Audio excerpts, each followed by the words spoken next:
The twin sons of Kethera beat down mercilessly as Marcus Holloway crested the final ridge overlooking the mining outpost. Dust coated every inch of his skin, turning his dark hair a dull gray. 3 weeks of walking through the crimson wasteland had reduced his supplies to almost nothing, and his canteen held barely enough water for another day. The outpost sprawled below like a collection of metal boxers scattered by a careless hand. Most buildings showed signs of abandonment, their solar panels cracked and doors hanging askew. But smoke rose from a few chimneys, and Marcus could make out movement between the structures. Where there was life, there might be work. Where there was work, there was survival. He descended carefully, his boots sliding in the loose sand. Every muscle ached from weeks of travel, but he forced himself to maintain alertness.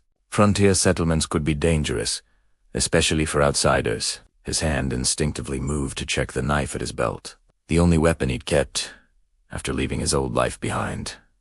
As Marcus entered the outpost's perimeter, he noticed how quiet everything was. No bustling marketplace, no sound of machinery, just an eerie stillness, broken only by the wind whistling through empty streets. He passed several dwellings before spotting one that looked maintained. Unlike its neighbors, this building had intact windows and a small garden struggling to grow in the harsh soil.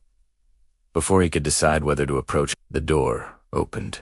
A woman emerged, and Marcus stopped in his tracks. She was a Shari, a species he'd only encountered a few times during his security days. Her skin was a deep violet shade that seemed to shimmer in the sunlight, and her eyes were pure silver without visible pupils. White hair fell in waves past her shoulders, creating a striking contrast against her dark complexion. She wore practical clothing, fitted pants, and a sleeveless top that revealed toned arms. In her hands, she held what looked like a modified mining laser, currently pointed directly at Marcus's chest. "That's close enough. Human," she said, her voice carrying a melodic quality despite its hardness. "State your business, or keep walking." Marcus raised his hands slowly, showing they were empty. "I'm just looking for work, food, and water. I'll move on after a few days." The woman's silver eyes narrowed as she studied him. Marcus felt exposed under that gaze, as if she could see through his weathered exterior to all the failures and regrets he carried inside. The weapon didn't waver, but something in her expression shifted, calculation replacing pure hostility. "Work?" she repeated flatly. "What kind of work can you do? Security, maintenance, manual labor, whatever you need." Marcus kept his voice steady, professional. "I'm experienced and I don't cause trouble." "Everyone causes trouble eventually," she muttered, but the weapon lowered slightly. "I don't need security or a laborer." Marcus felt his hope deflating. "Then I apologize for disturbing you." He started to turn away when her next words stopped him cold. "I need a father." He turned back slowly, certain he'd misheard. "Excuse me?" "Not for me," she clarified, a hint of color darkening her violet cheeks. "For my son. He needs a male influence, someone to teach him things I cannot." "That's an unusual job posting," Marcus said carefully. "These are unusual times." She gestured with the weapon toward her dwelling. "My name is Verena Thross. My husband died 8 months ago in a mining accident. Since then, my son Jace has been struggling. He needs guidance, stability, someone who understands what it means to be strong." Marcus studied her face, looking for signs of deception or madness. Instead, he saw only desperate determination and a mother's fierce love. "Why me? Why a complete stranger?" "Because strangers don't bring the baggage of this place," Verena replied. "Everyone else here knew my husband has expectations, wants something from me." Her silver eyes locked with his. "You're an outsider. You have no history here, no agenda beyond survival." "You know nothing about me," Marcus pointed out. "I know you walked alone through 3 weeks of desert rather than beg passage on a transport. I know you're still standing despite looking half dead from exhaustion. I know you approached openly rather than trying to sneak around. Say, pause, and I know desperation when I see it. You need something to..." Marcus couldn't argue with that. He did need something. had been searching for it ever since walking away from his security position on Earth. Purpose. Belonging. A reason to keep moving forward, instead of just surviving. What? Exactly would this arrangement involve? He asked. Shelter, food, water. Verena listed. In exchange, you teach Jace practical skills, spend time with him, show him what a good man looks like. Her voice, soft net. Slightly. Help him remember that not all males leave, but some can be trusted. I'm not sure I qualify as a good man, Marcus said quietly. Neither am I, Verena admitted. But we both love that boy, or will, if you stay. Sometimes that's enough. A small figure appeared in the doorway behind Verena. The child was unmistakably Ashari, with the same violet skin and silver eyes as his mother, though his hair was shorter and stuck up in wild tufts. He couldn't have been more than 9 years old, and he watched Marcus with a mixture of curiosity and wariness. Jace, go back inside, Verena said gently. Is he staying? The boy asked, his voice high and uncertain. Verena looked at Marcus, waiting for an answer. In that moment, Marcus saw his crossroads clearly. He could walk away, continue his aimless wandering from place to place, carrying his guilt like stones in his pockets. Or he could stay, take a chance on this strange family, and maybe find the redemption that had eluded him for so long. If your mother will have me, Marcus said, meeting Jace's eyes, then yes, I'm staying. The boy's face lit up with cautious hope before Verena ushered him inside. She turned back to Marcus, finally lowering the weapon completely. Don't make me regret this. Marcus Holloway, she said, somehow knowing his name without him speaking it. How did your security badges still clipped inside your jacket? She interrupted with a small smile. You're not as mysterious as you think. As Marcus followed Verena into her home, stepping out of the brutal heat into cool dimness, he felt something shift inside him. For the first time in months, he felt something other than empty numbness. It wasn't quite hope yet, but it was close enough to make his chest tighten. Maybe, just maybe, he'd finally found a place where his broken pieces could start fitting back together. The first week passed in a careful dance of boundaries and tentative trust. Marcus slept on a narrow cot in what had once been storage space, grateful for the roof over his head and the regular meals Verena provided. The food was unfamiliar. Synthesized proteins flavored with local spices that burned pleasantly on his tongue, but it was nourishing and plentiful. Jace watched him constantly those first days, following at a distance as Marcus helped repair the solar panels and reinforce the garden walls against sandstorms. The boy never spoke directly to him, communicating only through his mother, but Marcus could feel the weight of his observation. On the 8th morning, Marcus woke to find Jace sitting cross-legged outside his door, a datapad clutched in his small hands. Your mother know you're here? Marcus asked, rubbing sleep from his eyes. She said I should ask you about Earth, Jace replied, his silver eyes wide with curiosity. She said you might tell me stories. Marcus sat up slowly, considering. What do you want to know? Everything.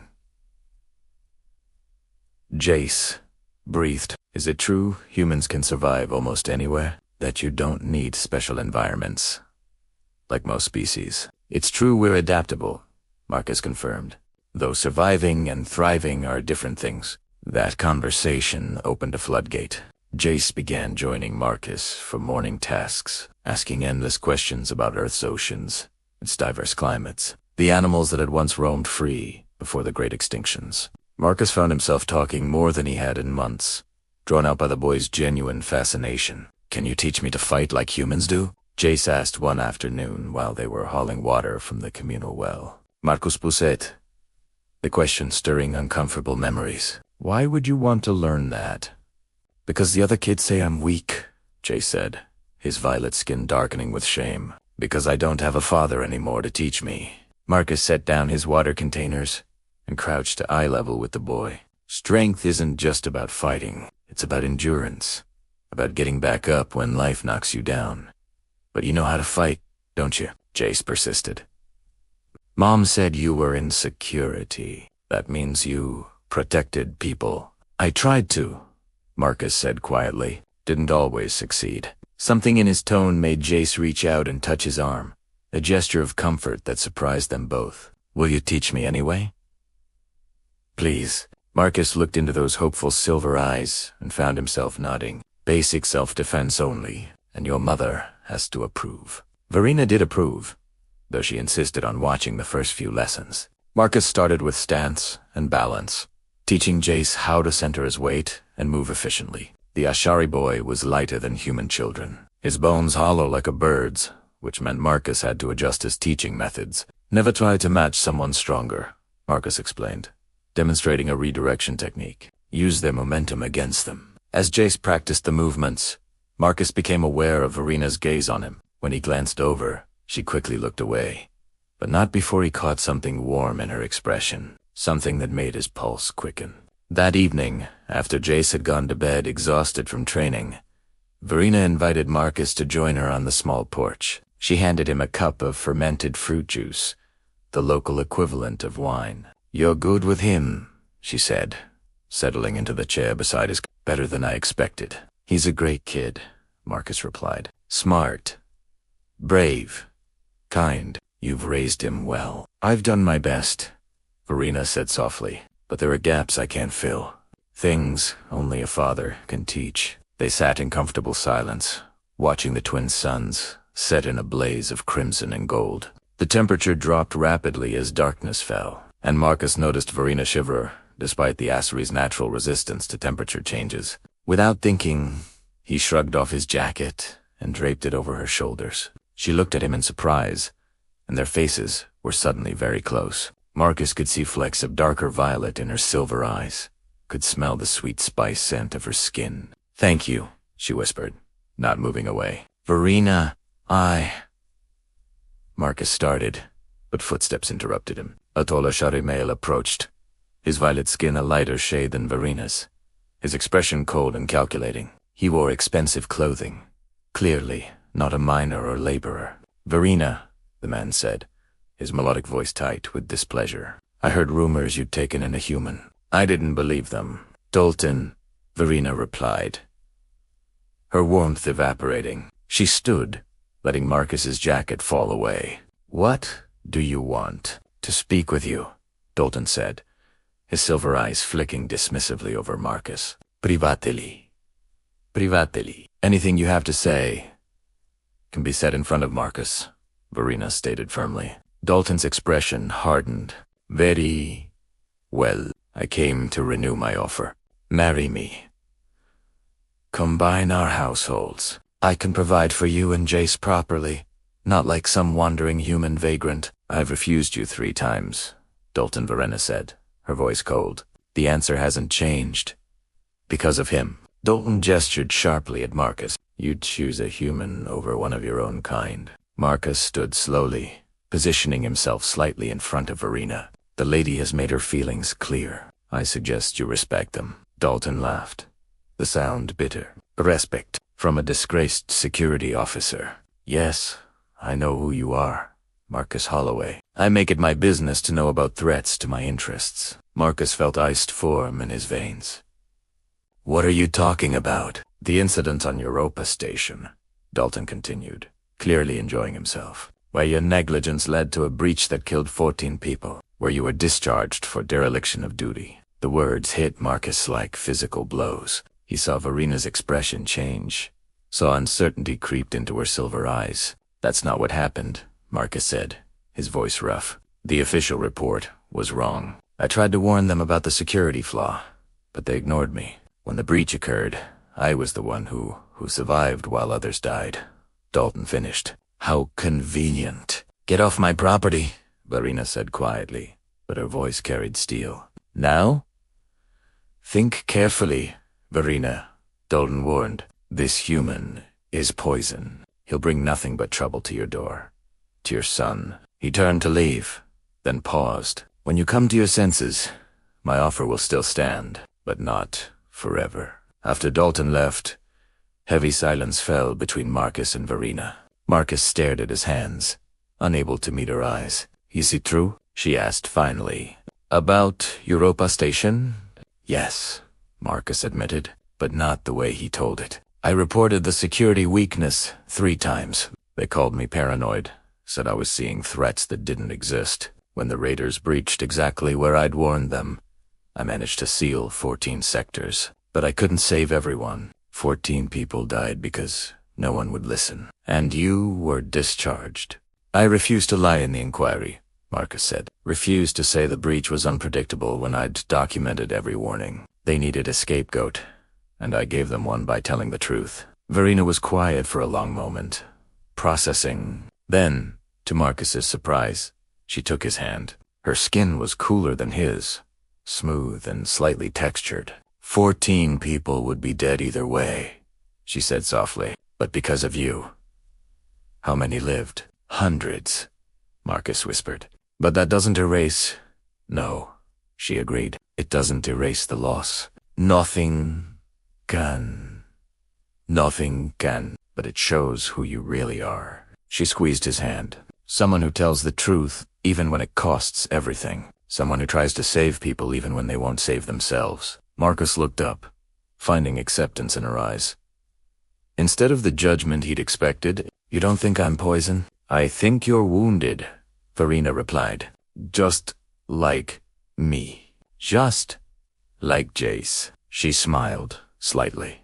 "Maybe that's why we fit together. 3 broken pieces, making something whole." The moments stretched between them, charged with possibility. Marcus became acutely aware of how close they stood, of the gentle pressure of her hand in his. "Verena," he murmured, "I don't want to complicate things." "Too late," she whispered, leaning closer. "Everything is already complicated." Their lips met softly, tentatively. The kiss was gentle, exploratory, 2 wounded souls reaching for connection. When they parted, both were breathless. "We should probably talk about this," Marcus said. "Tomorrow," Verena agreed.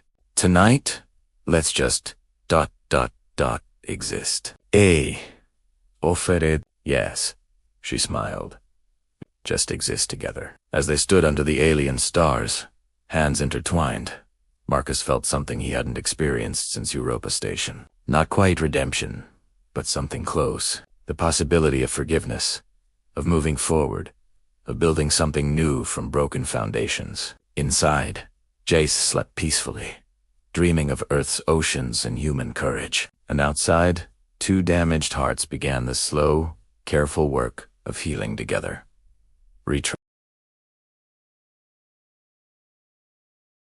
3 weeks had transformed the small dwelling into something Marcus had never expected to find again.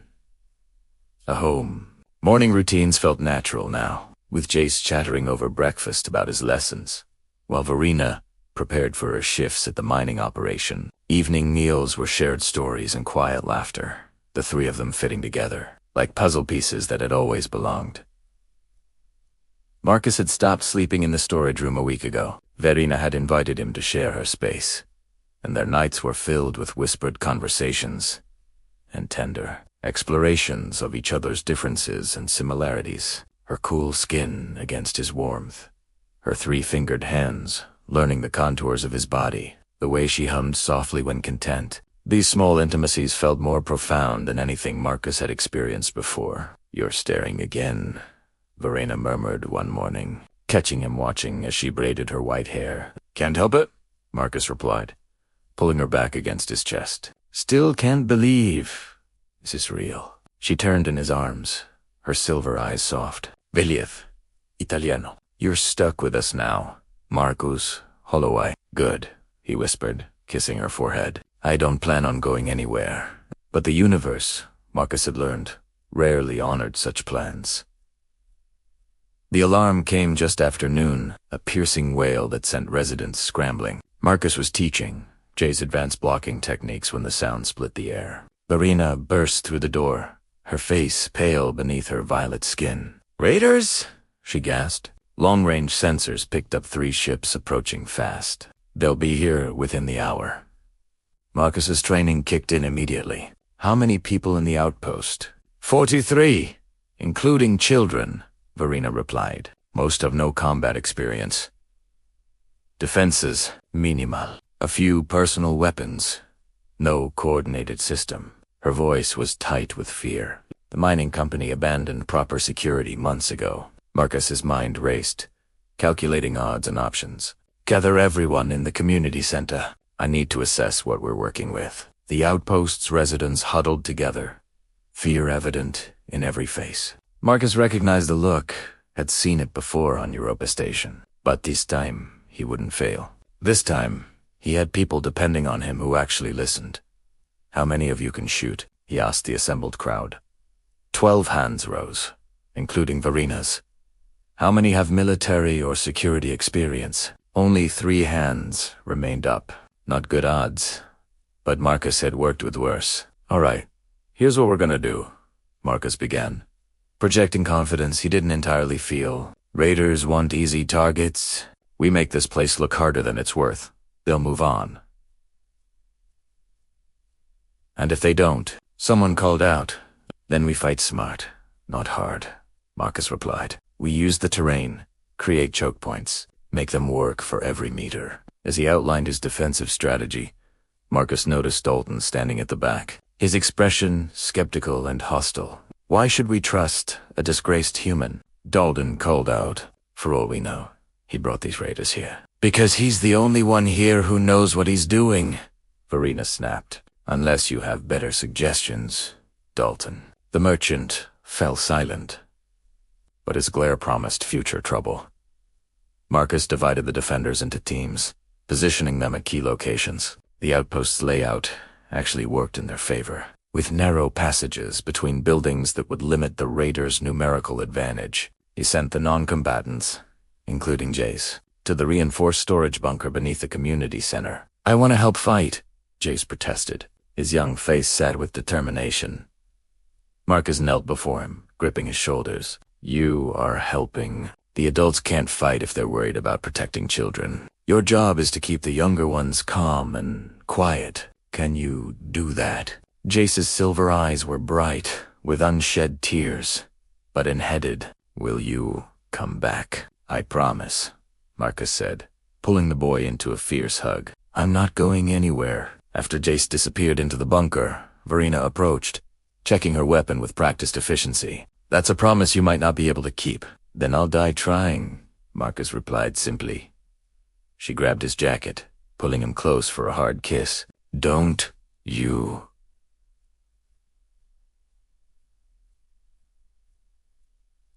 dare. I just found you. I'm not losing you too." The raiders arrived with typical brutality. 3 ships landing in a triangle formation that boxed in the outpost. Marcus counted at least 30 hostiles as they disembarked. A mixed group of species united by greed and violence. Their leader was massive, bizarrely 7 feet tall, with gray-scaled skin and cybernetic enhancements. His voice boomed across the settlement through amplified speakers. "This is simple," he announced. "Give us your supplies and valuables, and we'll leave you alive. Resist, and we take everything, including your lives." Marcus stepped forward, his rifle held ready but not aimed. Or option 3. "You leave now, and we don't have to find out who's tougher." The raider leader laughed, a harsh grinding sound. "Bold words from a human. You're outnumbered and outgunned." "Maybe," Marcus agreed. "But you're in a kill box with minimal cover and limited escape routes. Ask yourself, is whatever we have worth losing half your crew?" The leader's expression darkened. "Kill him." What happened next was chaos, but controlled chaos. Marcus dove for cover as plasma fire erupted, his defenders returning fire from their concealed positions. The raiders, caught off guard by organized resistance, scrambled for cover that Marcus had deliberately eliminated hours before. Marcus moved through the battle with cold precision, years of training, overriding fear. He picked targets carefully, aiming to disable rather than kill when possible. Beside him, Verina fought with fierce grace, her smaller frame an advantage in the tight spaces. "East. Flank. 3, coming around," she called out. Marcus redirected 2 defenders, cutting off the flanking maneuver. The raiders, realizing this wouldn't be the easy score they'd expected, began falling back toward their ships. That's when Dalton made his move. Marcus caught movement from the corner of his eye and turned to see the merchant aiming a weapon not at raiders, but at him. Understanding dawned with sickening clarity. Dalton had led the raiders here, hoping to eliminate Marcus and claim Verena in the chaos. Nothing personal, Dalton said, his finger tightening on the trigger. Verena's scream was simultaneous with the shot, but the plasma bolt that should have hit Marcus went wide as someone tackled Dalton from behind. The merchant went down hard, his weapon skittering away.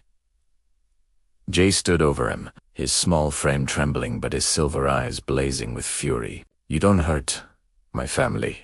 The distraction cost them. The raider leader, seeing his opportunity, charged toward the bunker entrance where Jace now stood exposed. Marcus's heart stopped as he realized he couldn't reach the boy in time. But Verena could.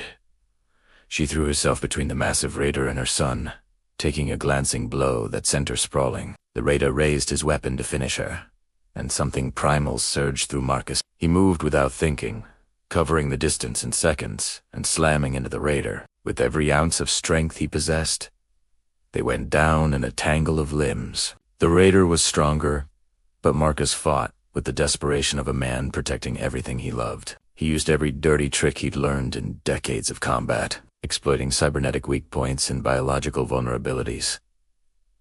When the raider finally stopped moving, Marcus scrambled to Verena's side. She was conscious but hurt, violet blood seeping from a gash on her shoulder. "Jace, say," gasped. "I'm okay, Mom," the boy said, tears streaming down his face as he pressed against her uninjured side.